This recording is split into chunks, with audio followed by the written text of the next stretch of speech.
rockin' with it.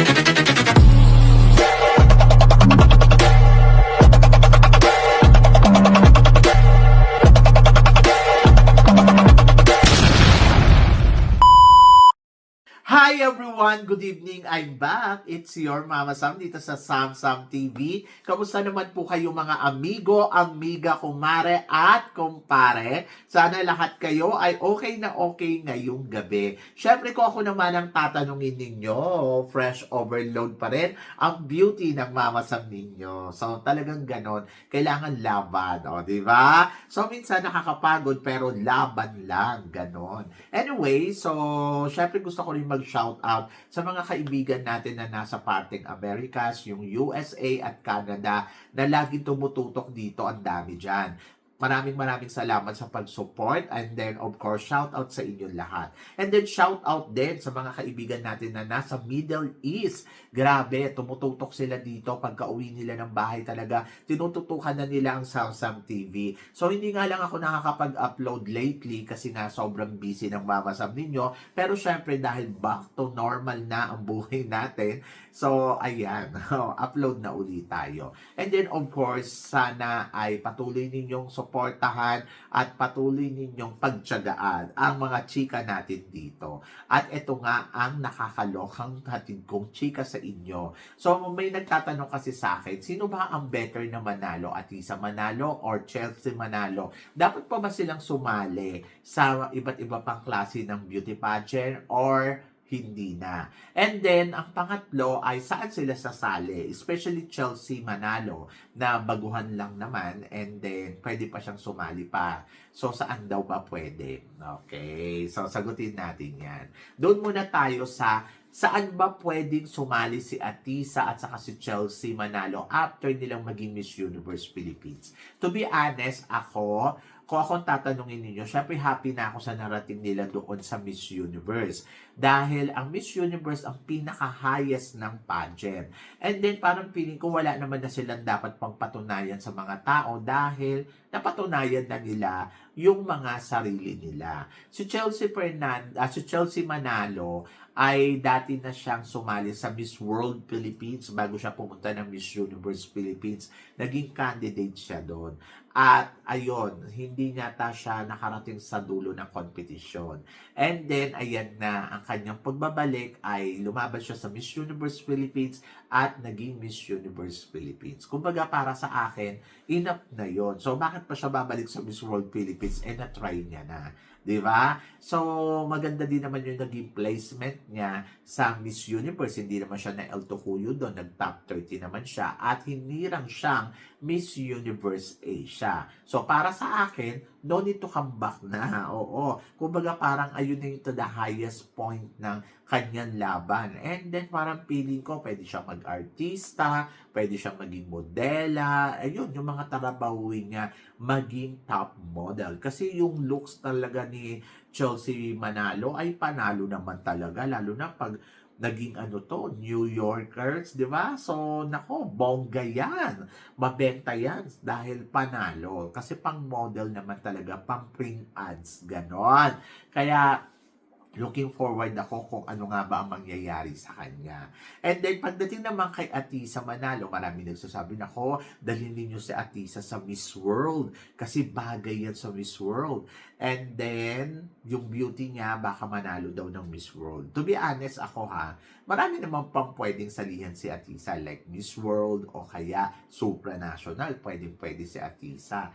At hindi imposible, baka mamayang manalo yan doon, okay? Pero kasi, para sa akin, ang Miss Universe Philippines, ayun na yung pinaka talagang peak na, na crown, di ba?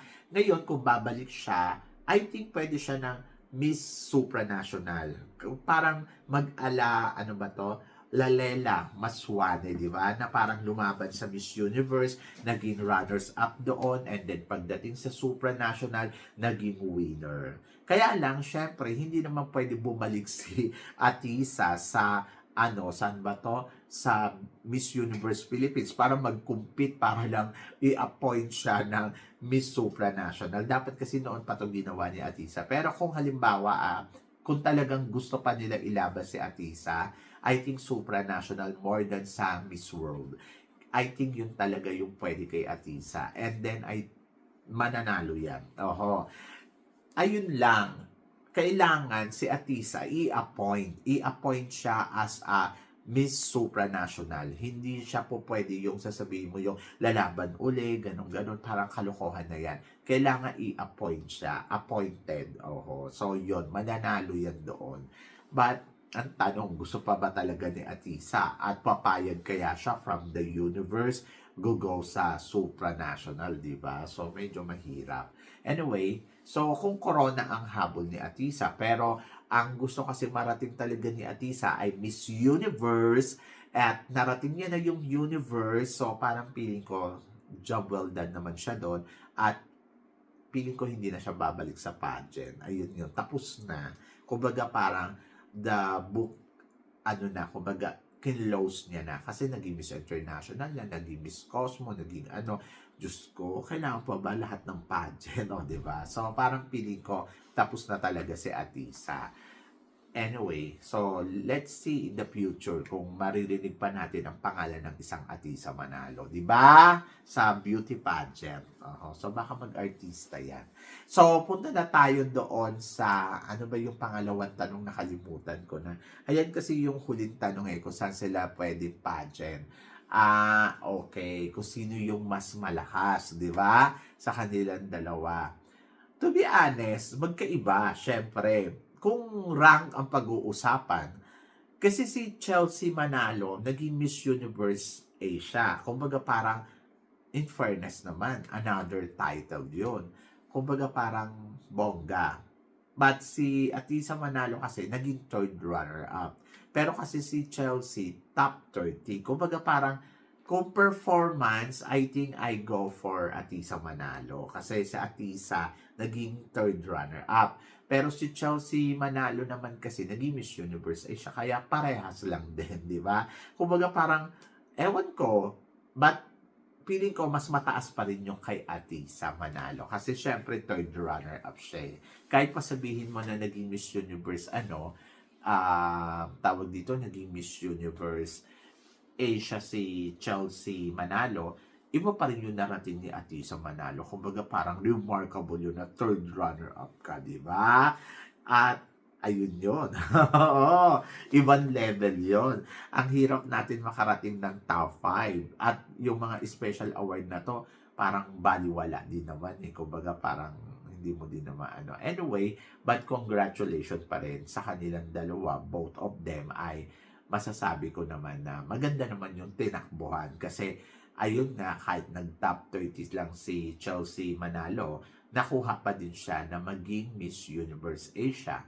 And then, ito naman si Atisa ay naibalik niya ang Pilipinas sa top 5 na sa Miss Universe.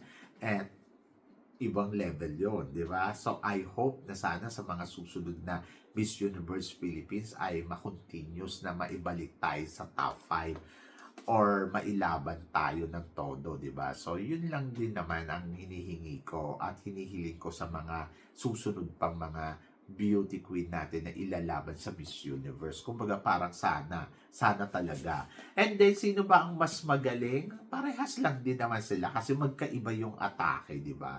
Kung iisipin mo, iba yung atake ni Chelsea Manalo, iba yung atake ni Atisa Manalo. And then, ayun lang. Sobrang talaga, remarkable yung kay Atisa kasi nga nag-top 5, 'di ba? Yung kay Chelsea Fernandez parang nangihinayang tayo. Ako kasi sabi ko, pag nakapasok yun sa semifinals ng next round, 'di ba? Parang may first cut, then may second cut, may third cut. Kung nakarating yan hanggang sa third cut, ay nako, bongga siya, 'di ba? Pero hindi siya nakarating eh.